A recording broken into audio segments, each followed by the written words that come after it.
pagbubukas sa mga eskwela ngayong araw, tiniyak ni Philippine National Police o PNP Chief Police General Nicolas Torre III na bukas ang 911 hotline para sa anumang maitatalang kaso ng bullying at karahasan sa loob at labas ng paaralan.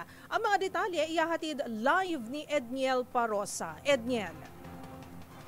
Ms. Karen, tiniyak ng pambansang pulisya ang ugnayan nito sa mga paaralan para masiguro ang kaligtasan ng mga estudyante kasabay ng pag-arangkada ng pasukan ngayong school year.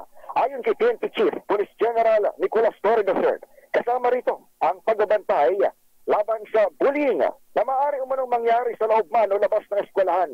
Sa pag-ikot ni Torre sa ilang public schools sa Quezon City ngayong umaga, sinabi ng top cop na maaaring itawag sa 911 maging ang ilang mga insidente ng bullying at kahit anong may kinalaman sa seguridad ng learners. Kapag natanggap umano ng police station sa sumbong, sila rin ang magpapaalam sa schools division para sa karampatang aksyon. Pakinggan natin si General Torre. Sa loob naman ng eskwelahan, we are coordinating with the schools. Siguraduhin natin na walang bullying, walang mga krimen na mga kabiktima ng ating mga estudyante. Nauna rito, 37,740 sa PNP personnel ang itinao sa 45,974 na paaralan sa buong bansa ngayong araw ng pasukan.